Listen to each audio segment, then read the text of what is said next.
Hi, I'm Brandy. Welcome to my channel, Sewing Back. Today I wanted to bring you in my kitchen because I have harvested, I didn't even weigh them to see to see how much they ended up weighing. I did measure out in cups, and I had over 16 cups once I snapped or popped, depending on how you say it, my contender bush beans. So I have them. I have already sanitized my jars. I've got my rim sanitized. I actually have on my stove, I have water boiling because I am using on my pressure can. You have to pressure can your green beans because they're low acid. And so I'm actually going to do the raw pack. I did this last year. Worked great. To me, it was a lot easier than having to cook them for it because I think, let's see. So it says if you do the hot pack, you cover your beans with boiling water and you boil for 5 minutes. And then it says you pack the beans loosely in hot jars, leaving 1 inch of headspace. The raw pack is you pack raw beans. Of course, you want to make sure they're clean, which I've already done that.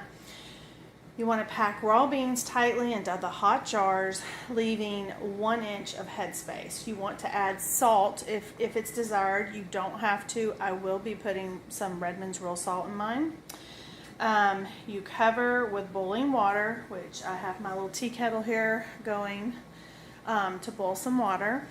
And then you do the little air pockets. You try to get your little air bubbles out. You can use a skewer. There's if you get a canning kit, there's usually a little tool in there you can use. You're going to leave 1 inch of headspace on these, and it's always a good idea to clean your rims of your jars with some white vinegar. Even though they're sanitized and all that, it's supposed to help if you spilt something on there, and it's also supposed to be helpful for the seal. And then after you do that, you will take your, these are brand new because these are brand new jars. I actually opened a pack. So you take your lids. Used to you would put them in boiling water. You don't have to. I typically still put mine.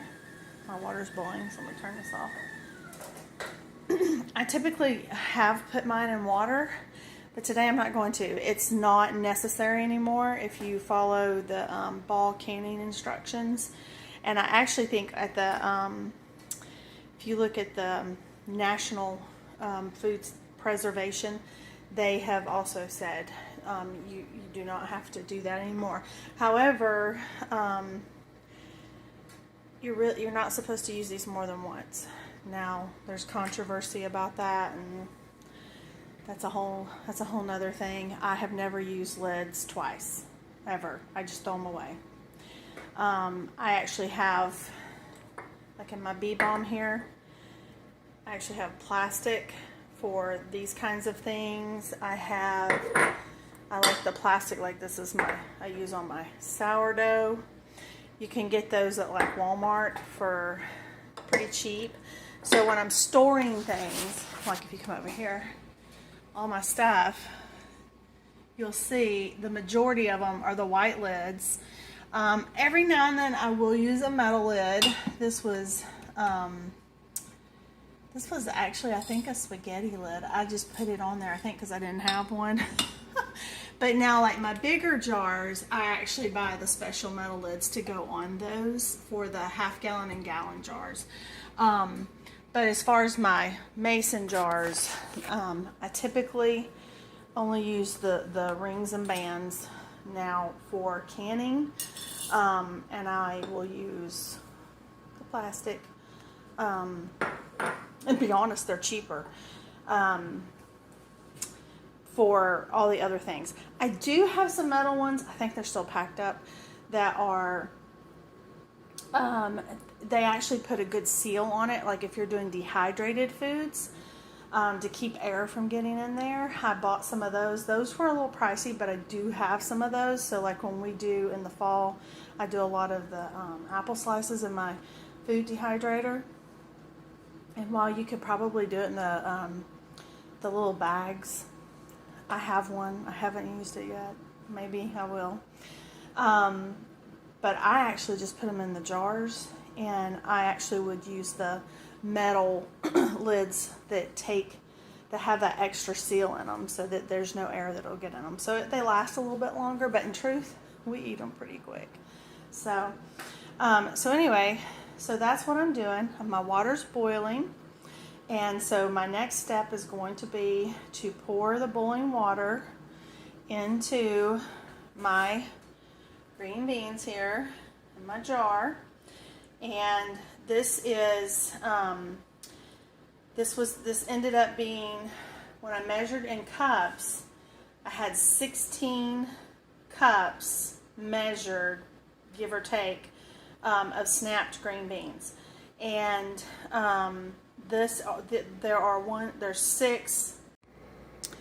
So before you begin, you always want to check your pressure canner's handbook to see what is recommended for your individual pressure canner. There are kind of some universal, but I would always look at your own individual. I have a gas stove, so I can pretty much, I could can on any of them. This one is the Presto Pressure Canner, and I got this, I think it was early last year, or right after the holidays, or I think something like that. Anyway, I have done all kinds of water bath canning through the years, making jellies and jams and all the things. But to do beans, you have to pressure can.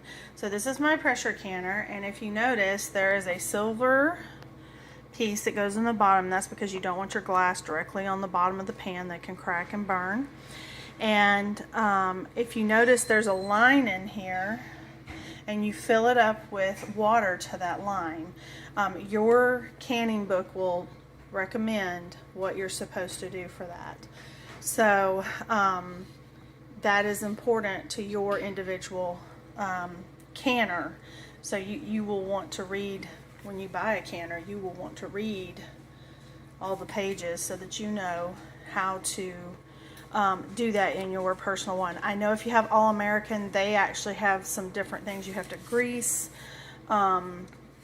with your gasket. I think there's not a gasket, and so it's like metal and metal, so there's something you have to do. I do not have that one, and so mine actually has the plastic, and you can take that out, and you should take it out periodically, just like if you have an Instapot or anything like that. Clean it, and you should re-oil it so that it will last longer. You really don't want to have it on there and it not have some good oil on it. And I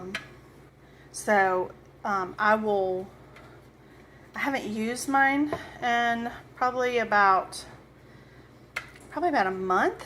So I probably will put some more oil on mine. But the next thing that you do once you have your water in here is you want to take, as I said, you have white vinegar to wipe your rims, but you're going to take some white vinegar, and it's good to put inside, just a little splash or so.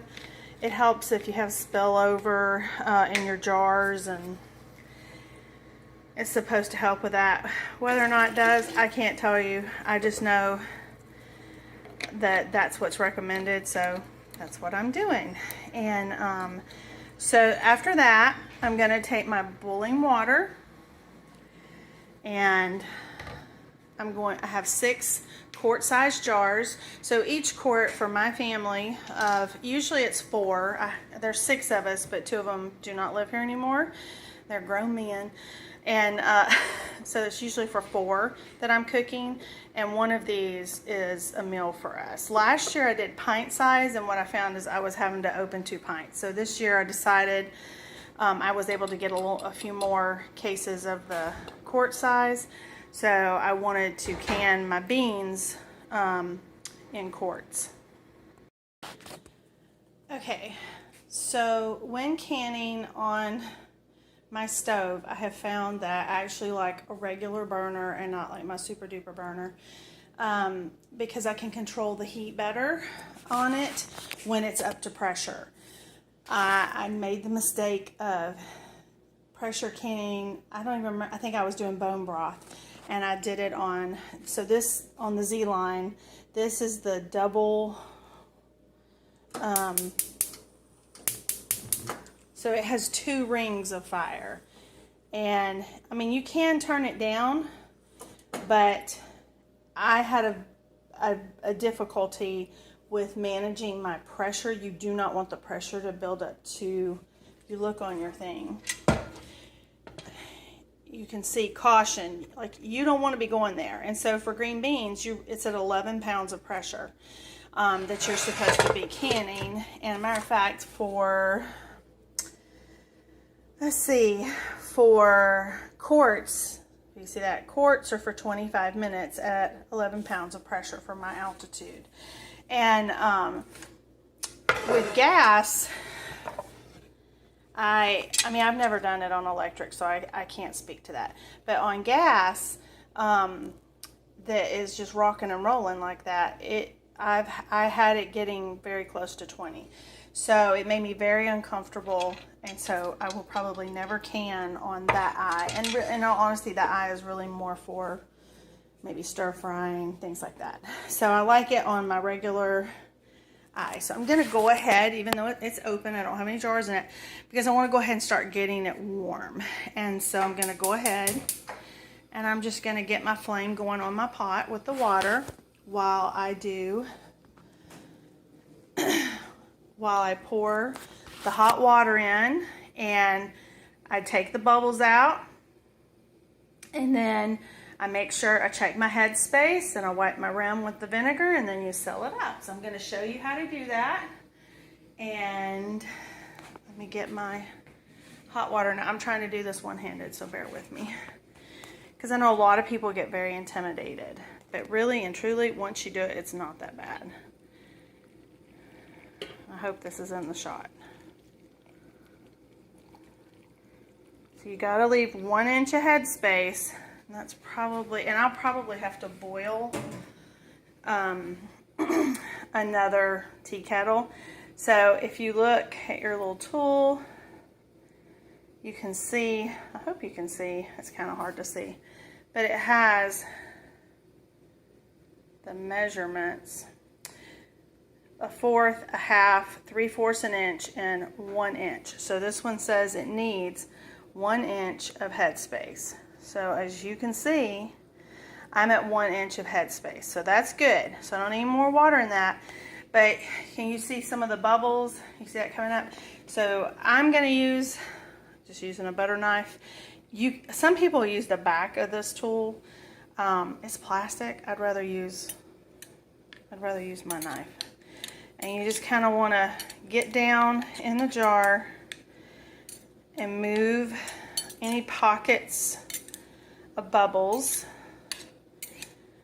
And this, some people will put the salt in the bottom of the jar before they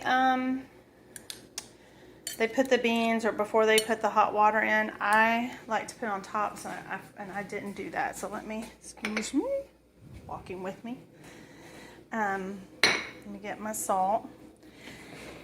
And I'm going to do a tablespoon because it's a quart. When I did pints, I did half. So, and that's not quite, it's close enough. And so I'm going to go ahead and I'm going to put that in. And I'm going to go ahead and, because I put the salt in, I'll go ahead and do the air bubble.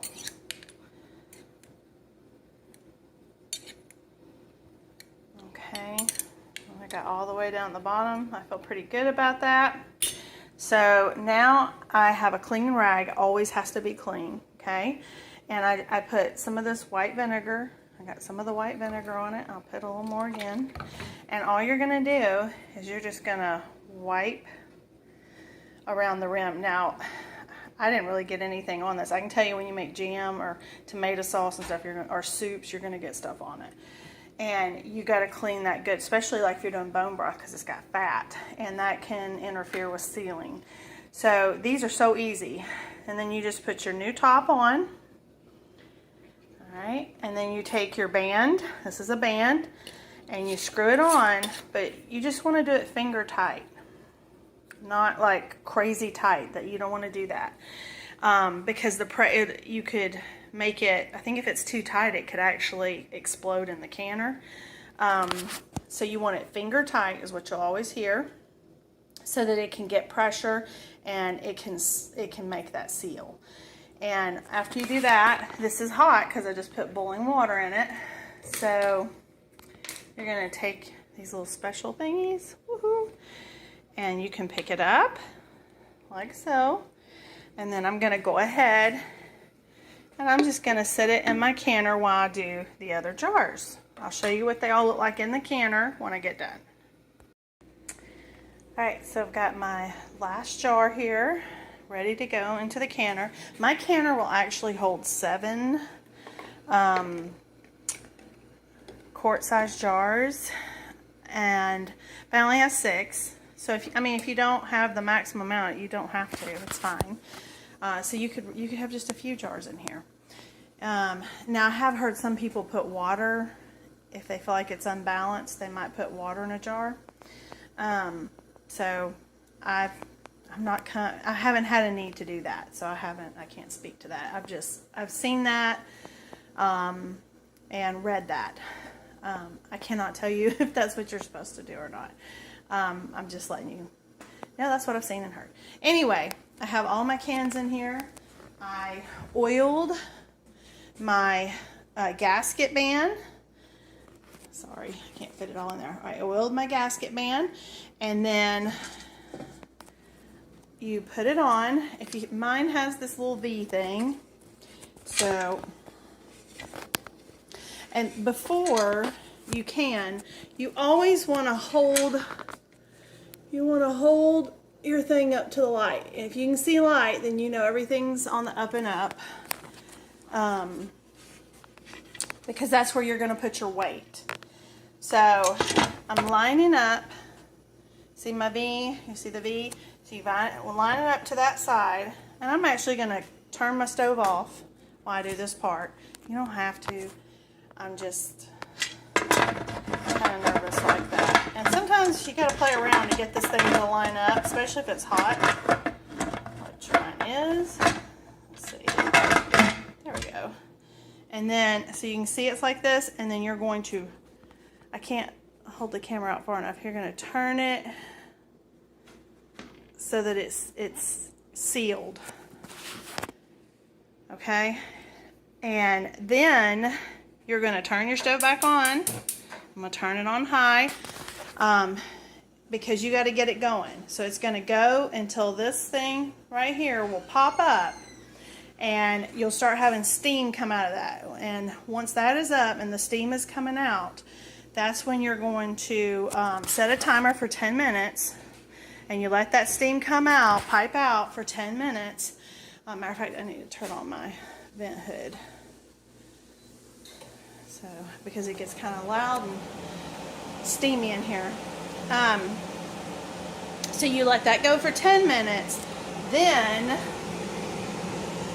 you would put your weight on here, and that is when you would watch your gauge to get up to that 11 pounds of pressure.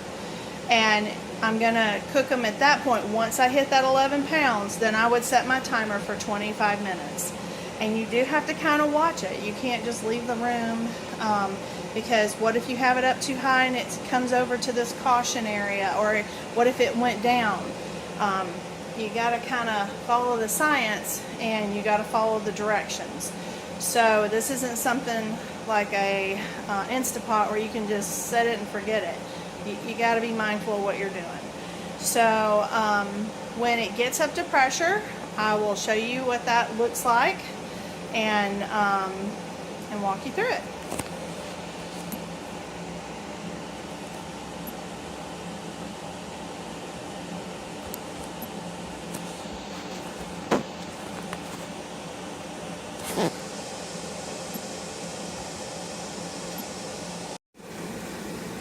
So you can see it hasn't popped up yet, but you can see that it's kind of spewing the water. You can see the steam coming out here and right there. And you don't set the 10-minute timer until the top pops up. So when that top comes up, then you can set your timer for 10 minutes so it can vent out. After that 10 minutes, you put your pressure on and wait for it to come up to 11 pounds of pressure. That's what it is for my altitude. If your altitude's different, you'll have to follow your handbook for your area. So it just popped up. It's venting. So I'm going to come over here. I'm going to set my timer for 10 minutes. And when that is done, I'll put my weight on. It's my weight. I'll put my weight on. And I'll wait until it comes up to 11 pounds of pressure. And then we start our timer at for 25 minutes. My timer just went off, so I'm going to put my pressure, my weight on. So, this one's a little tricky. There we go, got it on. And so now you wait till you get to the 11 pounds of pressure. Once you get that, you're going 10 minutes at 11, and then you can count the 20, then you can start your timer for the 25 minutes. You can see that my pressure is up just a little over 11. That's good. So now I'm just going to hit my timer for 25 minutes, and when it's done, I'll turn my stove off, and you just let it kind of naturally cool down, and I'll show you what that looks like when we get there. That's my timer going off. It's been 25 minutes. As you can see, I got up to under 15, which that's perfect. That is nothing wrong with that. You don't want to go below 11, but if it's a little over, that's okay. You just don't want to get up into those dangerous areas. And so now all I'm going to do is I'm going to turn off my heat, and I'm going to let this just come down naturally to pressure. There's not a quick release to do. It's not like how you can do that on your Instapot. So you're going to wait for this little thing to drop down. You should see your gauge go to 0, and then once that happens, you can take your weight off. Generally, I wait a few more minutes, and then I'll open up the top, and I just let my jars kind of sit there for a little while. And then I will take them out with my handy dandy tool here, and I'll put them on a towel, and I usually will put another towel over the top of them, and I just let them sit overnight. And I will, when I open it, I'll insert some pictures as to what it looks like, and then I usually make my jars sit for about 24 hours, making sure that they seal, meaning that part in the middle sucked down. Typically, you'll hear a ping, especially with ball or kern jars. There are some newer ones, like 4 jars, and there are some different lids on the market, and they, the reviews I've read, they don't have necessarily the ping, or it's not as loud. So, be mindful of that. But you should be able to push and tell that it has sucked down. You have a good seal. And at that point, you take your bands off. You don't leave them on. And then I usually store mine back in the box my jars came in. I put them downstairs in my basement on a shelf, and I usually put a little towel so that they're in the dark, because I don't have like a root cellar. And these jars from these beans will go, I know that we'll eat them for Thanksgiving and Christmas. I have my beans in this pressure canning for Thanksgiving and Christmas and New Year's if I want beans on New Year's. But that's one of the reasons I like to go ahead and start canning early, so that I can build up a stock of my own beans. Anyway, I hope this took some of the fear out of canning for you.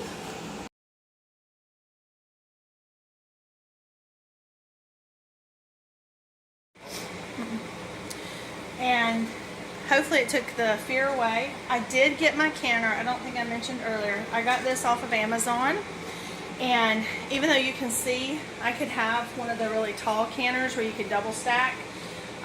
When I bought this, it was before our kitchen was done, and I could barely fit this one underneath I just had a cooktop. I had wall ovens, and so I had a cooktop and a vent hood and cabinets and all that, so I couldn't have had one of those big ones. I got this one, this pressure canner. I think I paid like $109 for it off of Amazon when they came back in stock after being out of stock during 2020, and I've loved it. It's super easy to use, and it's not very intimidating. You just follow the directions, and beans are a great one to start with when you're first doing pressure canning, because it's a little unnerving, you know. But anyway, if you found value in the video, or if you have any questions, please leave them below. But if you found value, I would appreciate it if you hit the like button, subscribe. Hopefully I'll have some more stuff coming out of the garden. I can show you how to do that. And thanks for watching. Until next time.